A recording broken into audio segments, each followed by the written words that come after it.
Okay, great. So thank you, Chris. I'm really excited to be here. And I'm going to be talking about estimates of suicide and HIV-related mortality among gay and bisexual men in BC. This is work that's just sort of evolved organically over the course of the last year, mostly through discussions with my co-author, Olivier. So I'm sort of going to walk you through the thought process and hopefully along the way give you some food for thought. So as most of you know, I'm sure, HIV is probably the most striking health disparity affecting gay and bisexual men in Canada. Over half of new infections in the country occur among gay and bisexual men, and recent trends show no appreciable improvement. So consequently, gay and bisexual men are nearly 50 times more likely to be living with HIV than heterosexual men. I'm going to spend less time talking about HIV and more time about suicide, and assume that the audience has some familiarity already with how HIV has disproportionately affected our community. HIV is, however, only one health disparity affecting gay men. So this morning, Terry mentioned the Institute of Medicine report, which came out 2 years ago. This was a landmark report which talked about the general health of lesbian, gay, bisexual, and transgender people. And in this report, HIV was included in a long list of other troubling health inequities. I'm going to focus today just on one, and that's suicide, and I'll explain why in a minute. But just to let you know where I'm headed, I'm going to try to talk about the burden of suicide in our community, and just as a point of reference, as a point of discussion, I'm going to situate it in relation to HIV.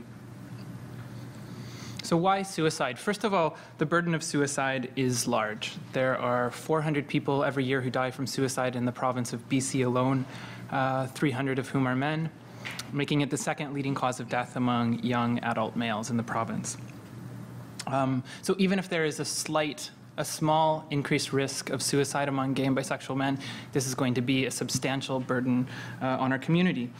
But there's also some theoretical reasons to focus on suicide, and we could spend an entire talk getting into these, but I'll shortcut it by saying that historically, the study of suicide has really focused on root social causes. And this goes back to Durkheim, the grandfather of sociology, would you say, who talked about suicide not as an individual disease, but as a population-level disease, and really drew a lot of attention to what was happening in the social environment. So there might be a lot to learn from the study of suicide if we're interested in studying social determinants of health. A lot of you will recognize this very principle as a leading theory of gay men's health, and this is the syndemic theory. For those of you who aren't familiar with syndemics, a syndemic is just a mutual overlapping multiple epidemics which are kind of mutually reinforcing. So these are epidemics that are occurring in the same population but that stem from the same root social causes. And applied to gay men's health, syndemic research has really predominantly focused on HIV. This is a very simplified model that I'm showing you up here, which tries to explain that the accumulation of marginalization events, whether this is discrimination or stigma or the anticipation of discrimination as described by minority stress theory, eventually will lead to the development of psychosocial health problems in a large section of the community. And these psychosocial health problems will snowball and eventually may help explain HIV risk and ultimately HIV infection. So you can see psychosocial health problems, including suicide and suicidal ideation, are implicated in syndemic theory. Olivier has demonstrated this empirically using data from the National Sex Now survey, where we see that the risk of having thought about or attempted suicide in the last 12 months among gay and bisexual men in Canada triples when you go from men who had zero marginalization indicators. These are things like saying you've been bullied or you've experienced violence or discrimination. It triples when we get to the men who've experienced 3 or more of these events. Even from the 10,000-foot view, I'm an epidemiologist, so I'm always interested in like how does this shape up on the population level, and even from that 10,000-foot view where we look at the epidemiology of these two diseases in Canada, there are striking similarities. So for both diseases, 3/4 of cases occur among men. We don't know how many cases of suicide occur among gay men, but for HIV, there's obviously a huge burden. Rates of infection for both diseases are highest in adult men who are in their 30s, 40s, and 50s. So very similar profile in terms of age. And I'm not going to have time today to discuss this, but Aboriginal people are overrepresented in both of these epidemics. So there's some clues, there's some signs that there might be some common social causes of both of these epidemics. So to summarize, there is, for both HIV and suicide, there is a large burden of disease among gay and bisexual men. And there's good reason, theoretically, to investigate them side by side. So with this in mind, my goal here is just to broaden the scope of our work. And I'm going to try to do that by estimating for you my best guess at the number of suicides that occur among gay and bisexual men in our province, and compare this just as a point of discussion to the number of HIV-related deaths. So I'm not going to spend as much time on the methods for HIV, focusing more on suicide because this is trickier. We have less data. So how do you go about counting the number of suicides that occurred in the province among gay men? We cannot use vital statistics data. So as Terry mentioned this morning, there's a general absence of information about sexual identity from most administrative records. So we can't just go to the death certificates and add up how many men were gay. So the next best thing would be what they call autopsy studies. And coroners and other health professionals often do this, where they take a series of deaths, usually due to a particular cause, in this case suicide, and they go back and they try to piece together what was happening in the context of these people's lives. And there have been a couple of studies that have done this, but the problem is when you go back after someone's committed suicide and you're trying to ascertain how would they describe their sexual orientation, were they attracted to members of the same sex, what is their gender, it gets complicated, as you might imagine. And there are now studies that are coming back and criticizing the early studies that really relied on pretty poor information. In BC, we are fortunate to have a report from the BC Coroner Service in 2008, where they actually said youth suicide is a particular problem in the province, and they looked at 81 youth suicides over 5 years, and in spite of that limitation that I mentioned, 7 of them were lesbian, gay, bisexual, or questioning their identity. So that's almost 10%. And 6 of those 7 were known at the time of suicide to have been experiencing emotional distress related to that identity. So we do have some local evidence that this is an issue, but for me at least, that is not adequate. That's not sufficient if we want to estimate how many deaths are occurring due to suicide for a few reasons. One is, even though they did manage to find that 10% of that sample were lesbian, gay, bisexual, or questioning, it's still probably an undercount for the reasons that I mentioned. And second of all, this was focused on youth, and we know that most suicides occur among adults. So we're left then with indirect methods, and I've used just one approach, and this is a fairly crude method that's used a lot in epidemiology. It's called the population attributable fraction, and this is defined as the percentage of disease, pick whatever your disease of interest is, that is attributed to or explained by the factor of interest on average. And it's a mathematical calculation that any of you could do with paper and pen. The key piece is that you have to know a couple of pieces of information. One is you need to know the magnitude of the increased risk. So how many times more likely are gay men to commit suicide or to die from HIV relative to heterosexual men? And in epidemiology, we call this the relative risk. So you'll see in the presentation when I'm talking about this parameter estimate, it'll say RR. And the second thing we need to know is the size of the population at risk. In other words, of all of the adult men living in BC, how many are gay or bisexual? And as many of you know, this is a contentious and really problematic topic, but I'm going to take a stab at it, and I'll refer to this as P percentage. And I will spare you all of the mathematical details, but if you're interested in it, I'm happy to talk about it later. So again, focusing first on suicide, how much risk, how many times more likely are gay men to commit suicide? And as I already explained, we don't have that information for people who've completed suicide. So we're left then with sort of the next best surrogate, which is having attempted suicide. There have, just in the last few years, there's been enough evidence now accumulated that there have been 2 systematic reviews. The first one included 5 studies that looked at adult gay and bisexual men, and collectively they suggested that gay and bisexual men were 4 times more likely to have attempted suicide than heterosexual men. So I'm going to use that 4 times as my sort of best guess. The one thing I didn't mention here is that for all of my estimates, I'll give you what I think is my best guess estimate, but I'm going to acknowledge that I very well may be wrong, and so I'll show you what would happen to those estimates if we sort of tweak them, if we range these parameters downward or upward. So for suicide, I'm going to go with a relative risk of 4. There was a more recent meta-analysis just focused on youth. They didn't break down the results by gender, although there were a lot more studies included, and they found a comparable estimate estimate of the relative risk, actually slightly lower. But it's hard to interpret that because you're pooling together both men and women, and we know there are important differences there. So for HIV, we have much more data, and so we're left with a much more precise estimate. And so I won't go into the details, but there was a meta-analysis for HIV published last year, which looked at a number of different studies and estimated that gay men were 42 times more likely to be living with HIV. And so then how many gay men are there in the province? I don't know, but we do have various survey estimates from the US and Canada, which together suggest that gay and bisexual men make up somewhere between 2% and 7% of the adult male population. That, of course, depends on your definition. Are you talking about men who self-identify as gay? Are you talking about men who have sex with men, or men who are attracted to other men? I'm going to take as my best guess the 2% statistic from the Canadian Community Health Survey. These are men who self-identified to a stranger on the phone doing a health survey that they were gay or bisexual. Obviously an underestimate, but this will give us a slightly conservative estimate of the number of deaths, right? So if anything, if I'm wrong about this, they should move upward. And for HIV, because you may say, well, it doesn't matter if you identify as gay, it matters if you have sex with other men, I'll use a 4% population estimate. And for suicide, you might say, well, it doesn't even matter who you have sex with, it matters if you're attracted to other men, because there are studies that showed that men who are attracted to other men but don't identify as gay actually experience higher rates of suicidality. And for that, I'll use a 7% estimate. So from here, the calculations are fairly straightforward. I took publicly available mortality data from the Vital Statistics Agency for 13 years, up to the most recent year available, looked at 2 causes of death, HIV and suicide, and I just took the number of deaths that occurred among males and multiplied it by these population attributable fractions.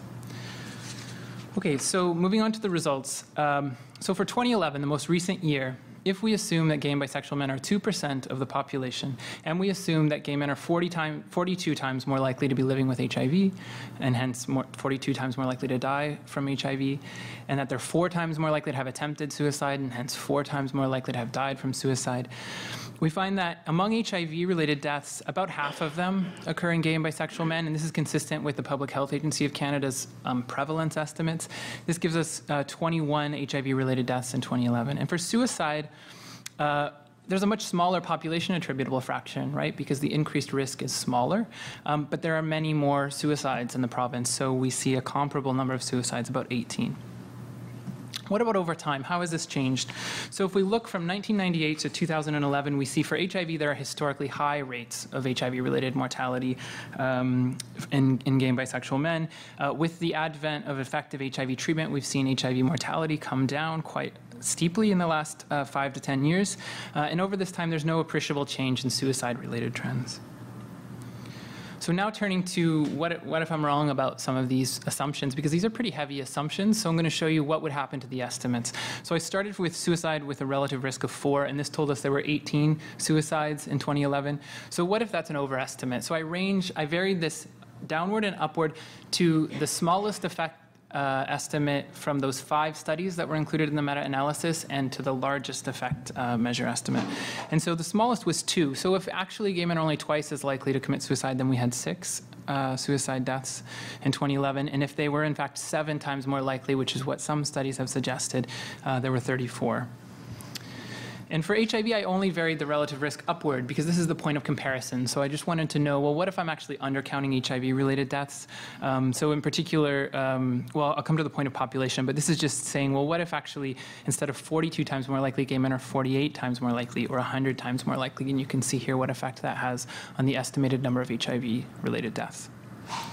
So now the question of population at risk. I'm using sort of typical epi speak here. So I've already showed you the estimates using a 2% population estimate, but for suicide, if instead we're talking about 7% of the population, men who are attracted to other men, irrespective of their identity, then we have 55 suicides in 2011 that are attributed to this population. And for HIV, if we go from the 2% who identify as gay or bisexual to 4% who are men who've had sex with other men in the last 5 years, then we see 29 HIV-related deaths. And I won't talk about this in detail, but if you just sort of crudely apply the FAC estimate for prevalence of HIV in gay and bisexual men and multiply that times the number of deaths, you get 28. So that suggests that maybe this 4% is a better estimate of, wow, really? Okay. All right, I'm going to move right along here. All right, let's summarize. So assuming gay and bisexual men represent 2% of the population of BC males, in 2011, approximately 21 gay and bisexual men died from HIV-related disease and 18 from suicide. Important to acknowledge right away that suicide estimates are highly sensitive to our assumptions. This is just because we don't have enough data yet to be certain about what really is that increased risk and who does it apply to. So we might say a plausible range of uncertainty includes anywhere from 6 to 34 suicides per year. So moving forward, yes, there's a high historical burden of HIV-related deaths among gay men. Obviously we did not need vital statistics data to tell us that. If, however, trends in HIV care and treatment continue, suicides will soon surpass HIV as a leading cause of death for gay and bisexual men. So for me, this immediately brings up a few important research questions, and I'm sure many of you will have others that you might wish to suggest. One is, who is this population at risk? And I think this is important because if the increased risk of suicide is actually manifested in a population that's men who are attracted to other men, then our methods for reaching these men is going to be different from our traditional methods of reaching gay men through, for example, community organizations or gay venues or online spaces.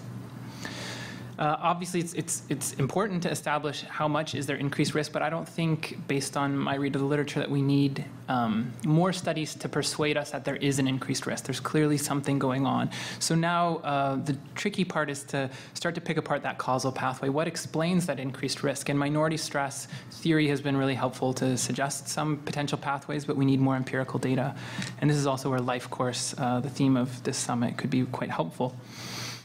And then sort of the last question for me is, okay, we've really done a good job applying syndemic models with empirical data to understand how does the syndemic model play out in populations of gay men, but now we need to look at other outcomes besides HIV. If these are overlapping and mutually reinforcing epidemics, how does this same process affect other health outcomes? And just sort of a comment on some limitations of what I've discussed. So, I've sort of necessarily pitted HIV against suicide because I'm interested in just generating some discussion and comparing them, but obviously they're quite related. The very definition of a syndemic tells us they're mutually produced, they're probably happening in overlapping populations. And so really important question is, how does suicidality and HIV interact and intersect? And we see data that shows higher rates of suicide in HIV positive men. We see data that shows higher rates of sexual risk-taking in men who are experiencing symptoms of suicidality. So obviously these are very related concepts and should be studied side by side. And the second question then gets at this concept of intersectionality. So how does the experience of this syndemic differ across the diverse population of gay men? Gay men are not a monolithic group, and so we might expect that some men are at more risk of experiencing the syndemic than others. So this is just the fine print, which I won't read because we're short on time, just to say don't precisely cite these estimates, because really the method I used is just one step improved from like a back of the envelope kind of calculation. Really, I did not do this to give you a precise estimate. I did it just to prompt some discussion on the topic. I hope I've left you with the impression that we sorely need more study about suicide if we really want to characterize this problem. And I'll leave you with two thoughts. I'm really wrapping up. One is, given that there is this large burden of suicide in the population of gay and bisexual men, how do we as activists, as community workers, academics, researchers, public health officials, how do we attend to this health crisis? And there's a few ways you could look at this. One is, what about in the literature? So a really crude metric would be, how often do we see citations of each of these health outcomes associated with populations of gay men? And some of you won't be surprised to know that there are many-fold more citations related to HIV. So clearly there's some work to be done here. What about on the mental health policy side?